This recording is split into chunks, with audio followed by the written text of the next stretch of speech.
Imagine being an aspiring influencer and you land your dream job and begin a dazzling journey of self-discovery. Take a look. Marco, this job isn't just glitter and glamour. It's hard work, too. How's the new kid doing? It's a bad influence on my mother and this company. It's gonna gas queen us into bankruptcy. We're trying to sell the company. It's a bad time to be playing around. I won't play it safe. I don't even know what any of this means, but I really want to find out. Oh my goodness, hashtag obsessed. Let's find out how things went for Marco, because joining us now is one of the stars of Glamorous. Let's welcome Hollywood newcomer and one of the top non-binary Latino actors to watch. It's the one and only Damian Terriquez. ¿Cómo estás, mi amor? Bienvenidos, Congratulations. Damian. Because, you know, Glamorous, hey, is dominating on Netflix and you're bringing the glam yourself. Tell us about your character.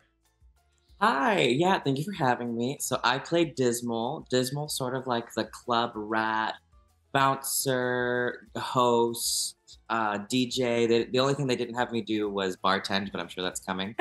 And I kind of play like the spiritual sort of like nightlife guide to help the cast, like the main cast, relax. Like in the trailer, you guys saw Marco.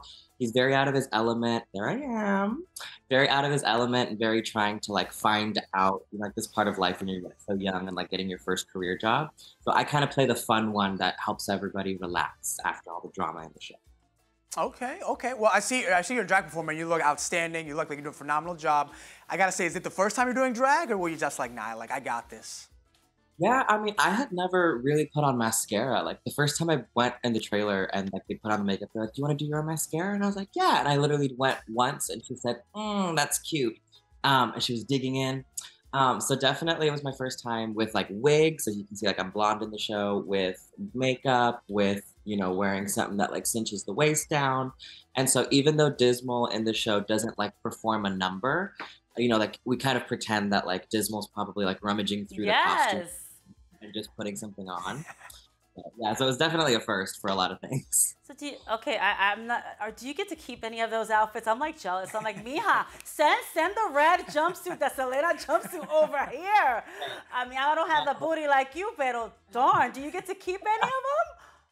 Okay, so what happened was they did ask us if we wanted to keep anything. I know some other people got to keep some of their stuff, but they were flying me back and forth. We shot in Toronto, so by the time I got the email that was like, "Let us know what you want to keep," I was already home. So no, but technically yes, but I didn't get to keep it. Okay. I gotta ask, does the show itself break the barriers and educate people on the known community of the LGBTQIA community?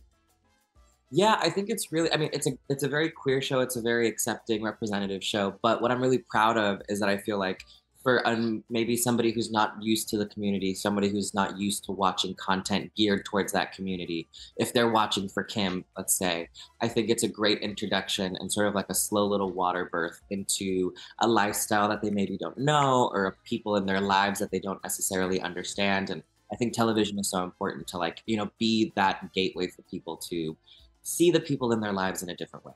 Well, you mentioned it. You're working with some great entertainment bigwigs. I mean, Kim Cattrall, one of the original Sex and the City girls. How was the experience of working with Kim? It was crazy. I mean, I didn't know. So like when you get an audition for a show like this, like they say the flashy names to kind of get you interested. Not that I needed any extra help. But you get those auditions and you're like, oh, that's someone else is going to get that, because who's going to get to work with Kim? It's not going to be me. And even when I got the show, I didn't think that we were going to get to work together because, she's playing this very rich white woman and I play this like, character who's in the clubs in Brooklyn. And, you don't really think that they're going to cross paths, but we do. It's in the trailer a little bit with that pink outfit.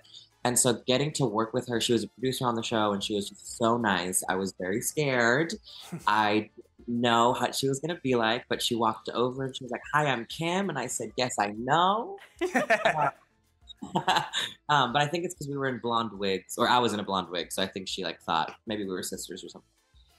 Love it. Well, I gotta say, Damian, we could talk for hours about this show, but there's other topics, so it's been awesome having you here. Thank you so much for being here, educating us about the show, and I will be sure to watch that show as soon as the show's done. Keep slaying, baby.